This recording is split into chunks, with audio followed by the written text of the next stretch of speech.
Bismillahirrahmanirrahim. Assalamualaikum warahmatullahi wabarakatuh. Selamat sore teman-teman. Ketemu lagi ya di titik balik perubahan versi Ramadan, spesial Ramadan. Sebelum kita awali kelas kita sore ini, mari kita berdoa terlebih dahulu sebagai wujud kesyukuran atas nikmat, rahmat, dan kepahaman dalam mengikuti kelas kita sore ini. Berdoa silakan. A'udzubillahi minasyaitonirrajim. Bismillahirrahmanirrahim. Rabbi zidna ilma warzuqna fahma birahmatika ya arhamar rahimin. Amin. Monggo, Kang. Oke, Bismillahirrahmanirrahim. Assalamualaikum warahmatullahi wabarakatuh. Selamat sore ya. Kita lanjutin kembali pembacaan biografi serial ya. Pembacaan serial biografi David Raymond Hawkins ya. Jadi sejauh ini kita sudah melihat ya dari keluarga Hawkins sebelum ayah ibunya menikah, kemudian latar belakang keluarga besar Hawkins, kemudian keluarga Hawkins gitu ya, kemudian keadaan negaranya. Sekarang kita sudah sampai pada setelah keadaan negara ada juga proses intelektual Hawkins gitu ya. Proses intelektualnya Hawkins. Kemudian sekarang kita ketemu ada satu tokoh yang mempengaruhi Hawkins menuju ateisme, yaitu Thomas Paine. Thomas Paine.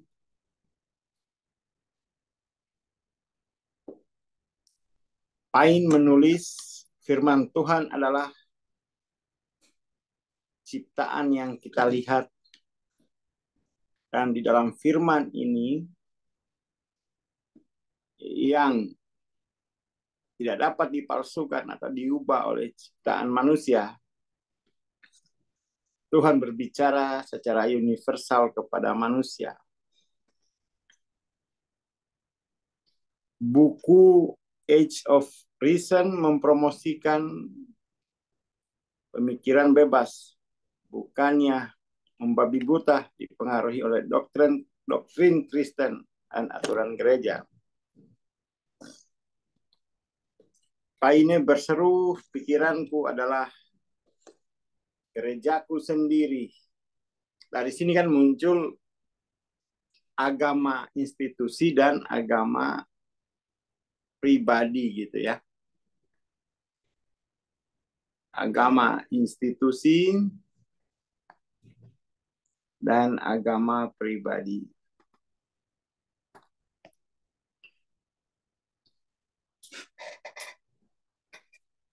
Gagasan ini membebaskan Hawkins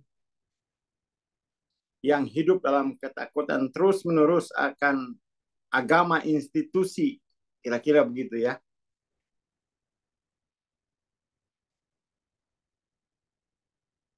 Hawkins juga mulai masuk ke dalam dirinya karena paparan Paine memberinya keberanian untuk menjadi kritis terhadap agamanya, dalam hal ini institusi agamanya. Kehilangan kepercayaan pada otoritas institusi agama sebagai wasit kebenaran. Sebenarnya dalam konteks ini tuh Hawkins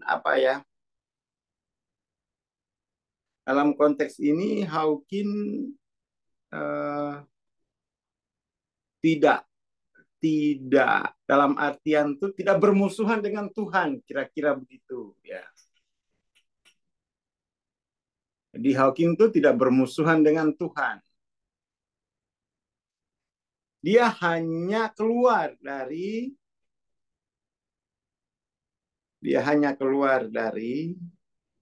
agama institusi. Kira-kira begitu. Kemudian orang-orang yang melihat Tuhan itu hanya atau Tuhan itu sesuai dengan institusi, menganggap Hawking telah memutuskan untuk beroposisi dengan Tuhan gitu.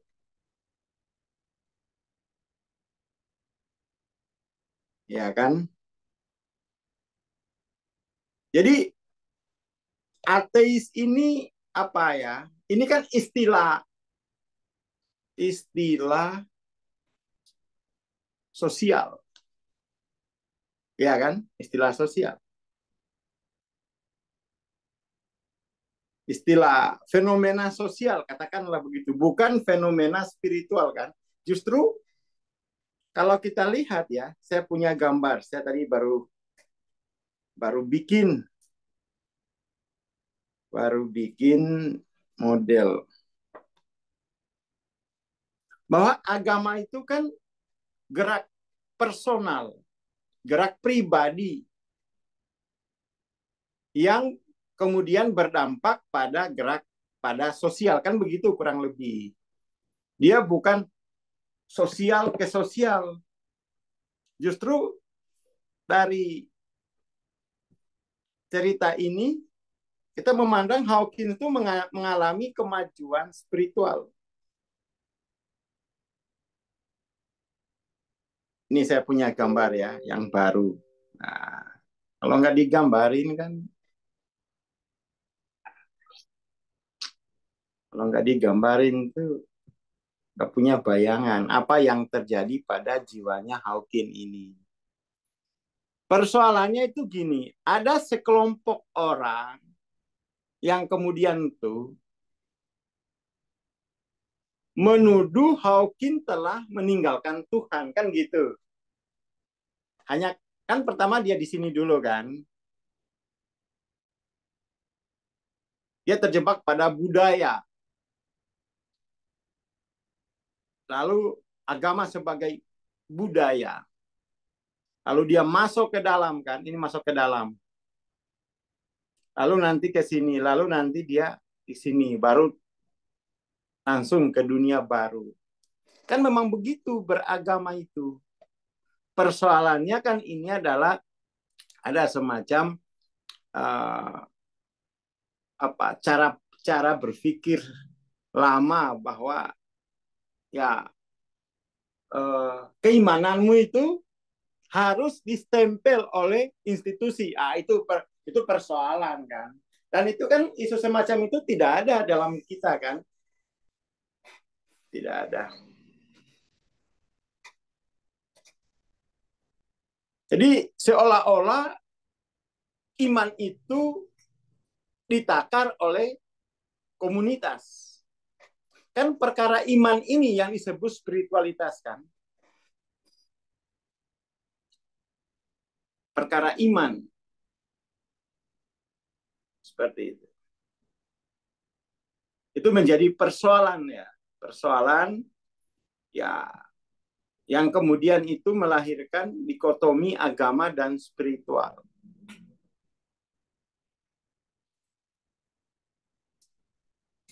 Seperti yang Hawkins ingat, menjadi seorang ateis menghasilkan rasa kebebasan yang menggembirakan. Seolah-olah rantai berat dosa dan rasa bersalah telah dilepaskan. Artinya Hawkins itu mampu melampaui keterjebakan pada budaya. Dia keluar, dia terjebak pada sini, dia keluar. Lebih ringan tentunya. Nanti pada tahap berikutnya Hawking akan keluar dari egonya menuju pencerahan gitu kan. Dia akan keluar dari ego intelektualnya. Nanti kita lihat perkembangannya. Saya sudah bikinkan ini polanya gitu ya. Enak kalau ada gambarnya.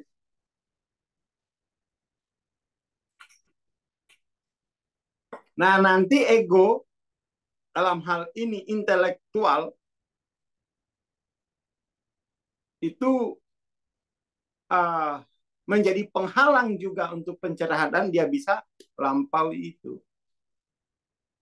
Jadi budaya ini gini, emosi negatif sebagai manusia, kemanusiaanmu itu harus direpresi atas nama Tuhan. Akhirnya kan Hawking menderita dan kemudian membaca pemikiran filsuf. Jadi dan dia merasa dibebaskan karena selama ini dia merasa pengalaman kemanusiaannya, lower mind-nya itu adalah melawan Tuhan gitu loh. Gimana sih kemanusiaan kita diversuskan dengan Tuhan? Padahal itu juga adalah sebuah tahapan dalam hidup yang juga itu merupakan kehendaknya kan di fase itu.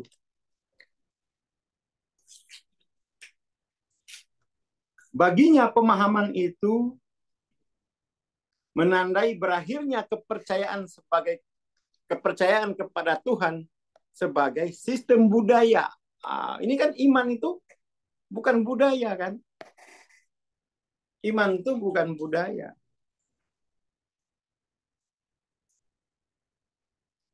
Jadi kita mesti hati-hati mengatakan orang itu ateis. Itu adalah sebuah langkah progresif dalam keimanan gitu. Sebuah langkah progresif dalam keimanan ya. Terlihat di sini. Nah, kita belum mampu mengelola proses-proses perkembangan jiwa semacam itu. Institusi agama lebih banyak menekankan praktek syariatnya. Ketika orang mengalami fenomena spiritual, dia tidak bisa menjelaskan lagi. Kayak begini jadinya. Coba kalau ada bagian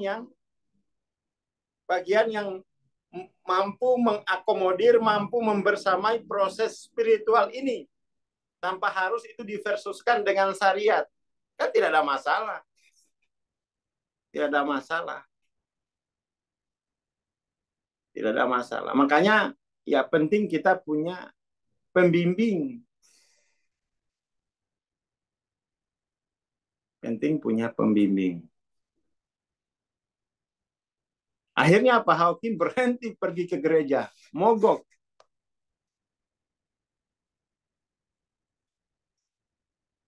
Lalu dia berkesimpulan bahwa kebenaran itu ditemukan melalui pengalaman langsung atau tidak ada sama sekali.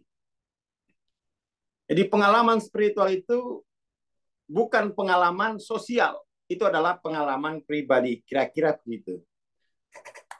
Ya benar kan? Benar. Benar.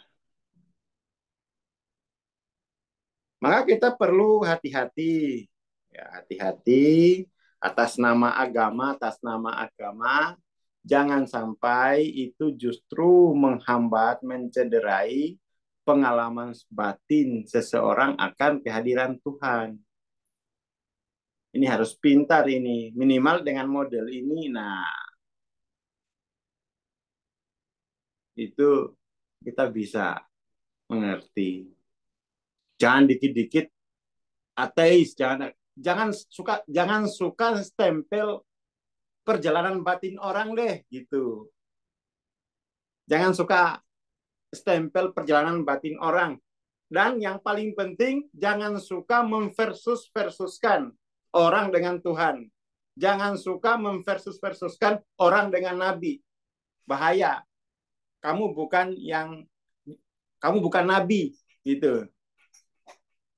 Kamu bukan juru bicaranya Nabi. Kenapa kamu versuskan gitu?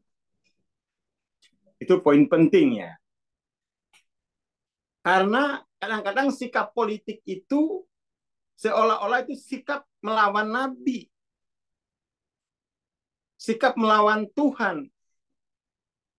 Jangan dibiasakan memversuskan orang dengan Tuhannya. Jangan suka memversuskan orang dengan nabinya gitu. Itu banyak terjadi pola dakwah yang semacam itu. Dikit-dikit seolah anak salah, anak-anak salah, lalu kau melawan Tuhan loh. Apaan?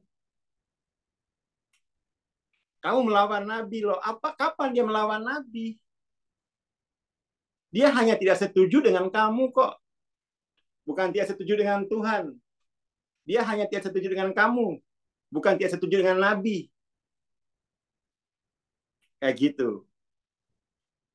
Jangan, dari cerita Hawking ini kita bisa melihat, jangan suka memversus-versuskan pengalaman orang dengan Tuhan.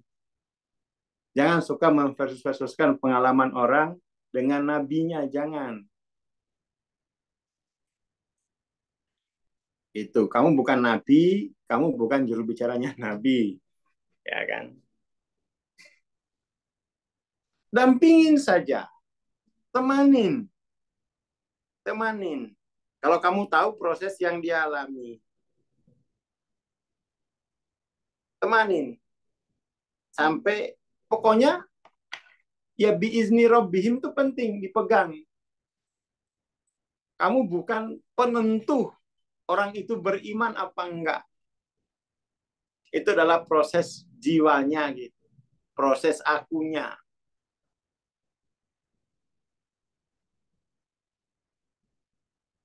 Hawkins memiliki banyak diskusi tentang pengalaman ini dengan ayahnya.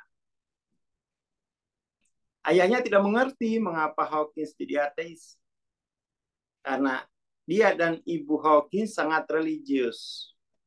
Yang repot itu gini, orang-orang yang membawa agama tidak mengerti tahapan-tahapan perkembangan aku. Wah.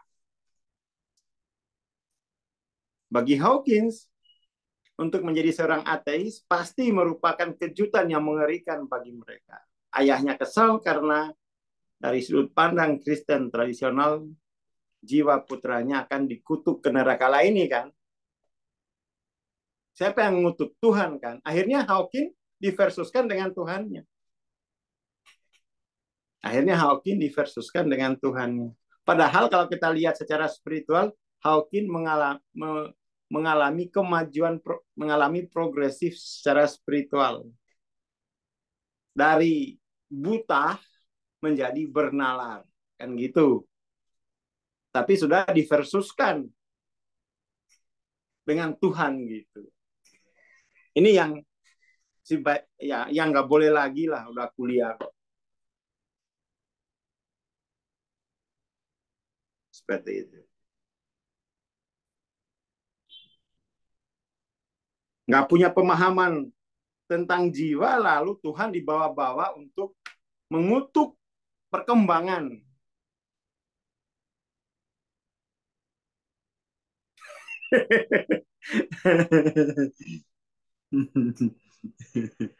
Jangan. Hadapi pengalaman orang itu. Nggak usah bawa-bawa Tuhan. Karena dia sedang menjalani proses jiwanya. Nggak usah pakai Tuhan. Gitu. Itu destruktif. Akhirnya orang, ya udah saya lawan aja Tuhan sekalian. Padahal dia nggak melawan Tuhan awalnya. Mungkin hanya sedikit kesal sama ibunya gitu kan. Karena disuruh beli Indomie tapi ngutang dulu. Kan kesel.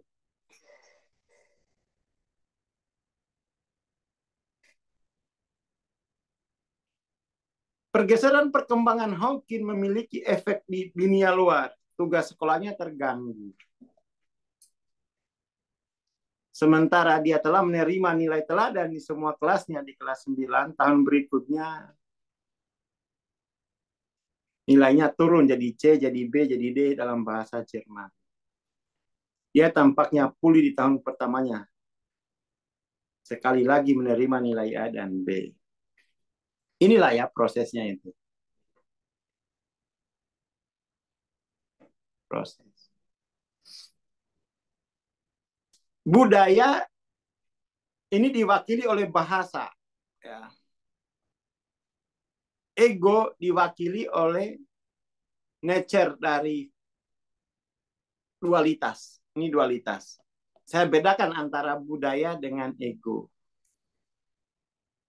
Ini sifat apa? Nature dualitas ini dualitas yang sudah dinormalisasi gitulah kira-kira. Dualitas yang sudah dinormalisasi. Dua-duanya ini selalu kalau perasaannya sakit,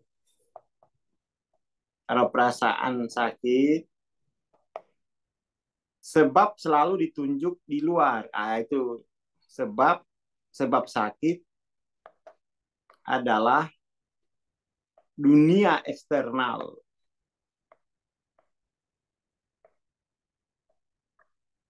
Nah, sini. Ciri kamu terjebak pada budaya dan pada ego adalah kecenderungan untuk menarik garis kausalitas akibat sakit pada sebab eksternal. Itu kamu belum sadar krisis. Sadar krisis ketika kamu melepaskan kausalitas linier. Lalu kamu naik ke sini. Oh, saya harus membebaskan diriku dari nature ini. Sembuhin dirimu. Nanti melihat dunia dengan cara baru. Wah, netizen ramai ini ya.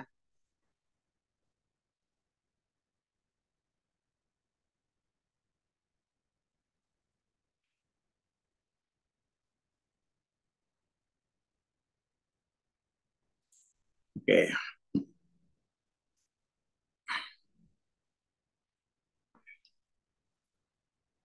Mengenai kurangnya minat yang jelas di sekolah menengah, komentar transkripnya melaporkan, Hawkins belum memanfaatkan 4 tahun lamanya, karena meskipun dia seorang anak laki-laki dengan kemampuan luar biasa, dia belum banyak berkontribusi pada sekolah melalui pelayanan.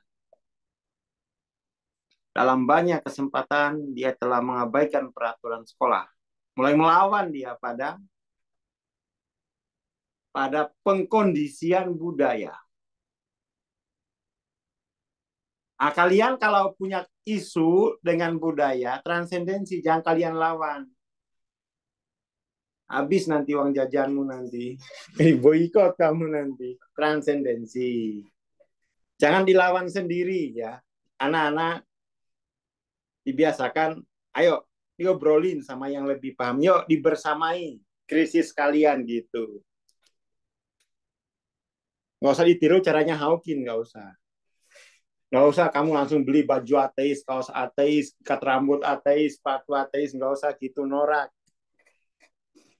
Kamu hanya butuh transendensi, kamu hanya butuh asas non linier. Dah.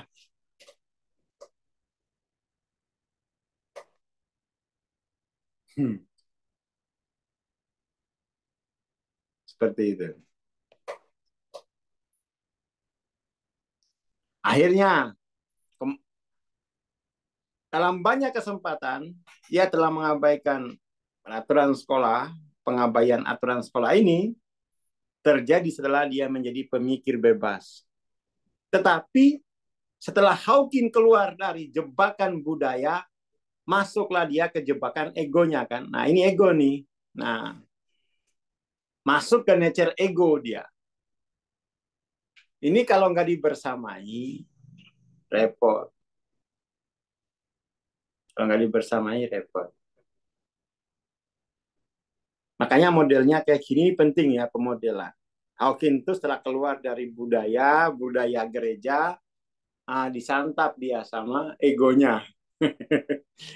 Disantap sama ego.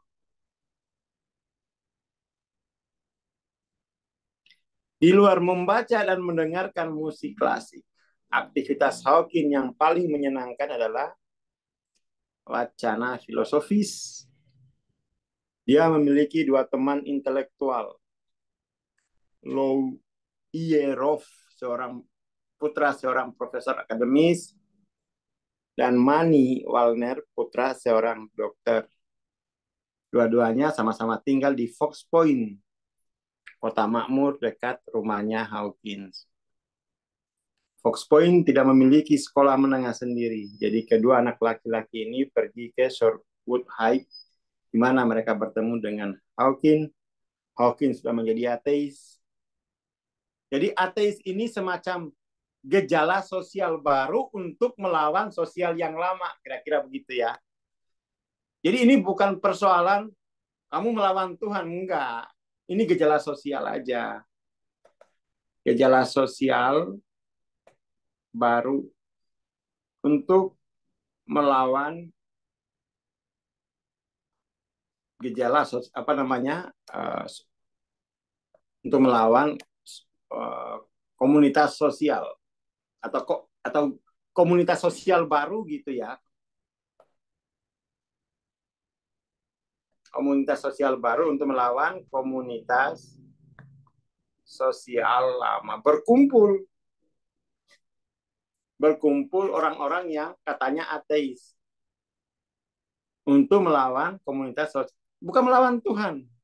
Apaan melawan Tuhan? Pas nggak punya duit, astagfirullah, astagfirullah. Astagfirullah. Bang, beritanya apa, Bang? Ya kan, Bang, beritanya apa? Katanya ateis.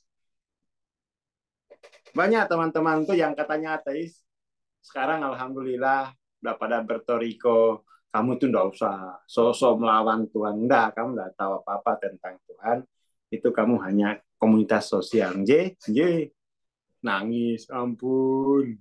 Ya enggak apa-apa, hanya masih bodoh. Ini kan kesimpulan bahwa Hawking adalah orang paling tidak bertuhan yang pernah saya kenal. Ini kan kesimpulan orang, bukan kesimpulan. Ini kan kesimpulan orang kan. Kesimpulan sekelompok orang dengan kriteria kategori tertentu kan. Kalau dilihat di peta kesadaran, di situ Hawking sedang katakan mengalami nature apa gitu. Nature kalau disebutkan melawan Tuhan. Pas mau keserempet motor langsung nyebut.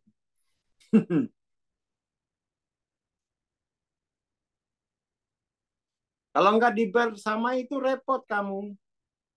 Karena yang kamu hadapi itu dua ini loh. Dua budaya dan ego gitu loh.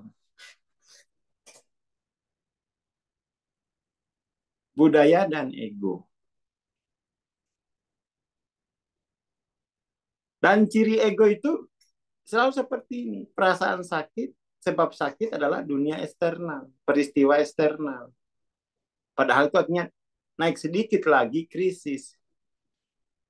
Ini kan namanya normalisasi budaya.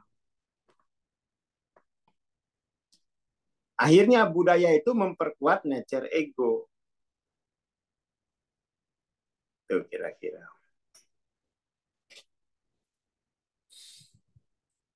Bersama-sama Louye, Manny, dan Hawkins mendiskusikan filsafat tanpa henti. Mengkritik Republik karya Plato dari setiap sudut yang mungkin sambil mendengarkan simfoni klasik, bermain catur, dan menyeruput anggur di depan perapian. Wah, baru rasa anak muda ini ya. Nyeruput anggur. Udah, kamu gak usah ikut-ikutan anggur. Beli aja jahe merah udah. Beli jahe merah. Ras kencur, sinom, apalagi. Degan ya Pak, Rudi beli. Gak usah neko-neko. Itu mah Hawking aja masa remajanya nyeruput anggur. Udah, gak usah neko-neko.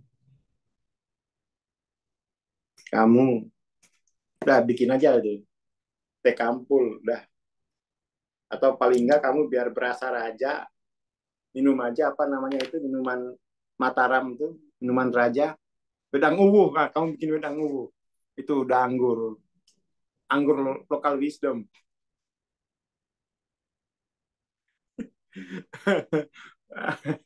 Gak usah neko-neko, minum anggur. Udah minum aja itu, bedang ungu. Minumannya para raja. Budayamu bedang ungu kok nyari anggur.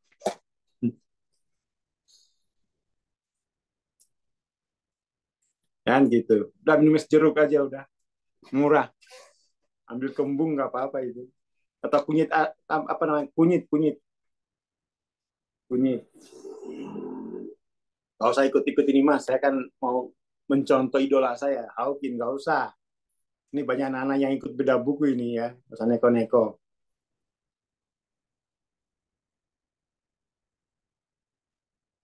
Louye khususnya tidak cocok dengan anak-anak lain. Dia adalah seorang wahan teman sama homo. Nggak usah. Nah, ini jangan kamu ketularan. Dan sering bertindak keterlaluan. Louye mencoba membuat kedua sahabatnya tertarik pada homoseksualitas. Tetapi meskipun mereka mencintai teman mereka, itu bukan urusan mereka. Nah, di sini Hawking tangguh ya. Nggak mampan dengan ajakan untuk menjadi homo. Kemudian teman homonya ini menjadi direktur klinik. Kok iso loh? Bisa jadi direktur klinik. Ya kan? Putranya adalah ahli strategi Partai Republik dan kontributor Fox News, Karl Rove. Iya. Tempat nongkrong favorit anak laki-laki adalah restoran Yunani. Nah, minum kopi aja. Tempat mereka minum kopi pekat dalam cangkir kecil. Nah, kamu beli americano nih, americano. Daripada kamu beli anggur, kamu beli americano. Asam lambung kamu coba americano gitu ya. Langsung kumat mangmu. Ini nggak usah minum anggur. Coba dulu aja americano gitu. Kalau nggak kumat asam lambung. Ibu dan nenek Hawking adalah peminum kopi. Ada kemungkinan hubungan cinta seumur hidupnya dengan espresso dimulai di restoran yang lain. Jadi Hawking itu minuman hariannya itu espresso. Dia itu rela praktek dokternya itu dibayar dengan satu karung espresso gitu. Jadi kalau mau berobat sama Hawking, bawain aja espresso. Itu laku itu. Baru bayar klinik pakai espresso.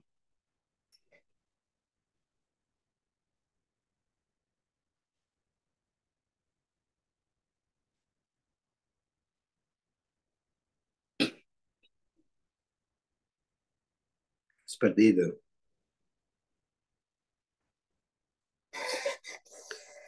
Hawking sangat menikmati musik Yunani dan kopi, sehingga pemiliknya pernah mencoba berbicara dengannya dalam bahasa Yunani. Ketika Hawking menjelaskan dia bahwa dia bukan orang Yunani dan tidak berbicara bahasa itu, pemiliknya mengira Hawking malu menjadi orang Yunani dan karena itu berbohong. Kayak orang Muna ini ya, kayak orang Muna. Malu dia kalau tahuan mau pakai bahasa Muna. Dia orang Muna? Tidak, Ji. Orang Muna aja kok pakai Ji. Logat Kendari. Banyak orang Muna itu yang baru 1 hari aja ninggalin kota Muna, kota Raha. Tanya, kamu orang Muna? Tidak, Ji. Malu dia dengan orang Muna. Tapi sekarang itu gara-gara sering kita ceritakan bahasa Muna, mereka, saya orang Muna itu. Saya tahu itu, bete kan, bete. Katoka, mulai orang kok dengan budayanya sendiri malu.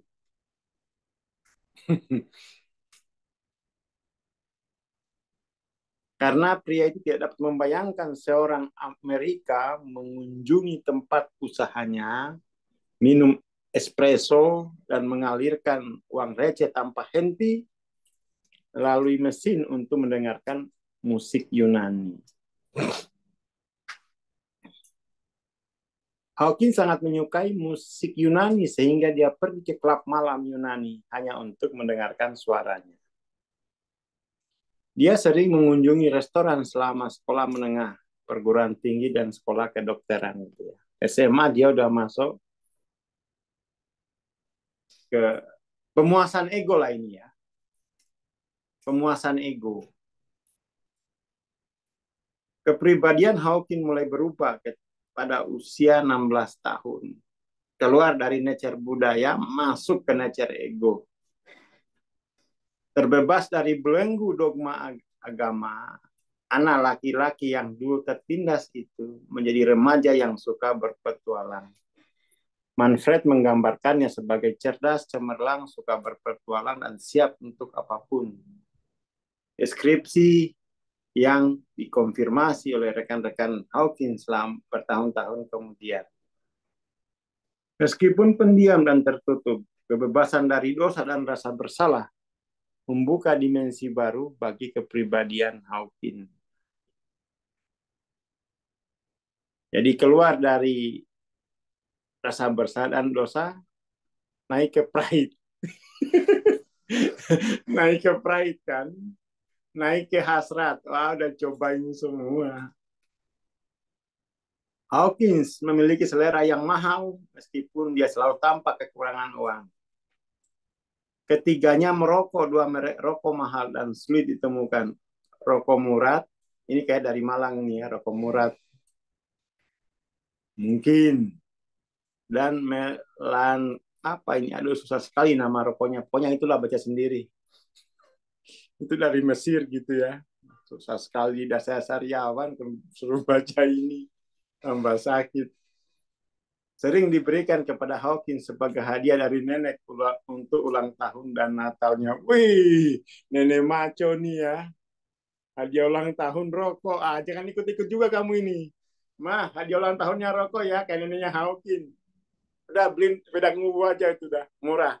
Satu kantong kresek 200.000. Suruh minum sampai kembung dah. Gak usah gaya.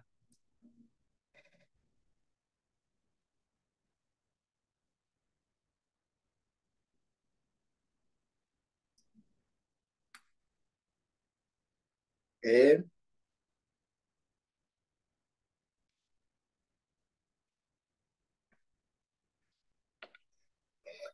Meskipun ketiga musketer itu sangat cerdas dan dewasa dalam banyak hal, mereka jauh dari pendiam. Hawking siap untuk mengalami hidup sepenuhnya. Ya, nom-noman kan. Tinggal dalam jarak 1 mil dari Danau Michigan, anak laki-laki sering berkeliaran di sepanjang pantai, mencari petualangan dan merencanakan skema berikutnya. Saya kok kebayang itu ya. Kebayang Vicky Prasetyo. Kan tanah pondokan itu kan. Kebayang Vicky Prasetyo ini saya. Anak pondokan yang kemudian itu dah. Mereka sering mengunjungi bioskop, tetapi penuh dengan testosteron dan rasa ingin tahu, hasrat kan. Mereka menghabiskan lebih banyak waktu menyelinap ke teater lah, susah bacanya ini. Untuk menonton penari telanjang dan hiburan satir, apalagi yang ini. Itu kan Hawking nonton tari telanjang, saya disuruh nggak usah. Kamu nonton aja tarian sufi, nonton tari tarian Sinagar Tulo gitu. Kamu nggak usah neko-neko yang kayak gini, itu bukan budayamu gitu kan. Kamu udah nonton Sinagar Tulo aja, kamu udah. Itu lebih bagus. Sesuai budaya. Nggak usah neko-neko. Jadi keluar dari nature 25-30, masuk ke nature 125. Yang gitu. Nah, nonton Modero saja udah. Ya, Sendera Tari Ramayana, anak muda mana mau udah.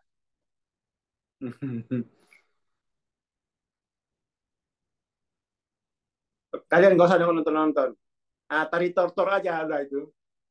Udah bagus itu, udah filosofisnya. Nggak usah nonton yang neko-neko kayak begini.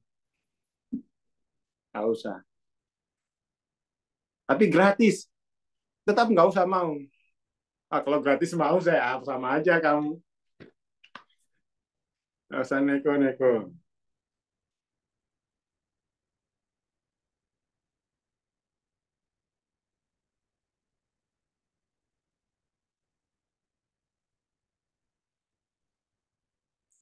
Ketiga remaja itu pergi ke rumah duka, menyamar sebagai reporter surat kabar sekolah yang sedang mewawancarai orang-orang.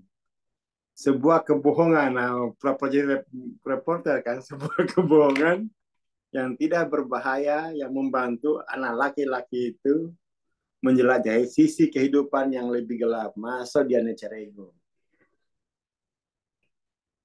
Kedua temannya ini pernah mendadani Hawkins sebagai seorang wanita dalam rock dan blues, dengan lipstick dan detail lainnya, sehingga mereka dapat melakukan eksperimen sosial di Empress Theater gitu ya. Kedua temannya akhirnya harus menyelamatkan Hawkins yang secara tidak sengaja dijemput oleh seorang pemabuk laut yang mencoba merabanya. Kapok kan, koneko sih, neko-neko.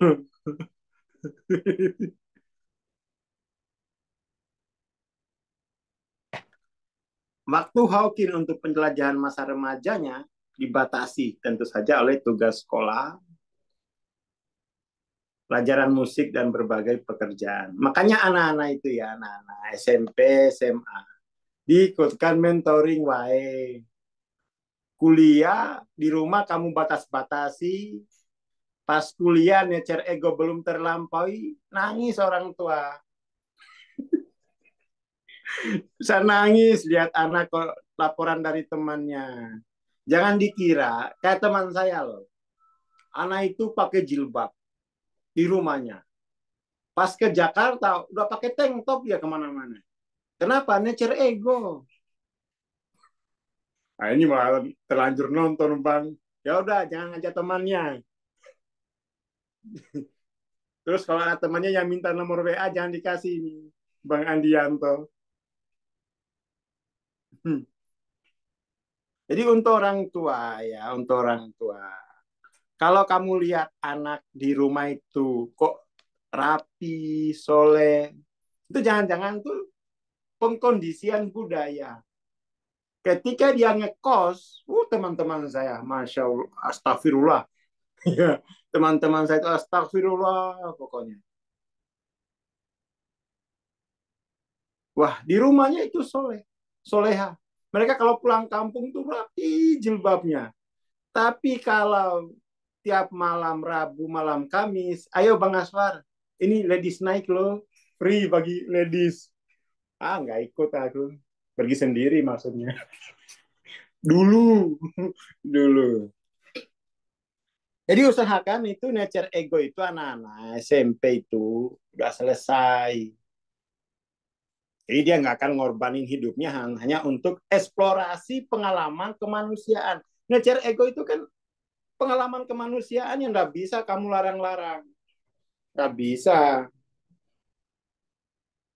Itu anak itu tertantang. Kenapa? Oh, itu kemanusiaannya sendiri kok. Makanya cepat-cepat disuruh lampaui. Melalui apa? Transendensi. Itu. Jangan merasa sudah aman hanya karena di rumah anak itu, dia sholatnya itu bang, masjid aja diketok sama dia, mau sholat duluan. Ayah karena pengkondisiannya ketat. Tiba di wilayah baru, di kayak teman-teman saya, nature egonya terfasilitasi. Terfasilitasi. Ya kan? Udah percaya aja sama saya. Soalnya apa? Mantan pelaku. Mantan pelaku. Mungkin dia kelihatan baik itu karena masih tahu diri. Saya masih minta uang sama orang tua. Jadi nggak enak. Kalau sudah kerja sendiri, ya kan? Capek-capek aku menahan dorongan ego ini. Uang sendiri, hempaskan. Nah ya, makanya nature ego itu dihempaskan melalui proses transendensi. Itu, anak-anak itu. Gitu ya, para rawu, para orang tua, para bunda dan para ayah.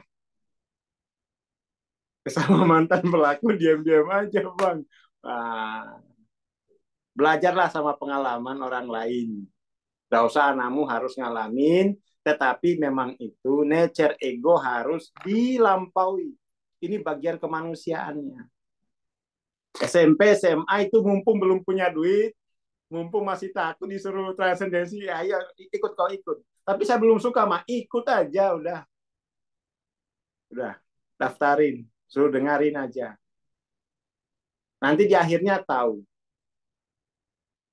Oke, terima kasih. Selamat sore. Assalamualaikum warahmatullahi wabarakatuh. Waalaikumsalam warahmatullahi wabarakatuh. Terima kasih Bang Aswar. Terima kasih teman-teman. Ya, untuk wilayah Surabaya dan sekitarnya ada berbuka ya. Selamat berbuka. Dan bagi wilayah Barat, silakan menunggu ya. Terima kasih. Kita bertemu besok pagi insya Allah. Assalamualaikum warahmatullahi wabarakatuh. Selamat sore dan selamat berbuka.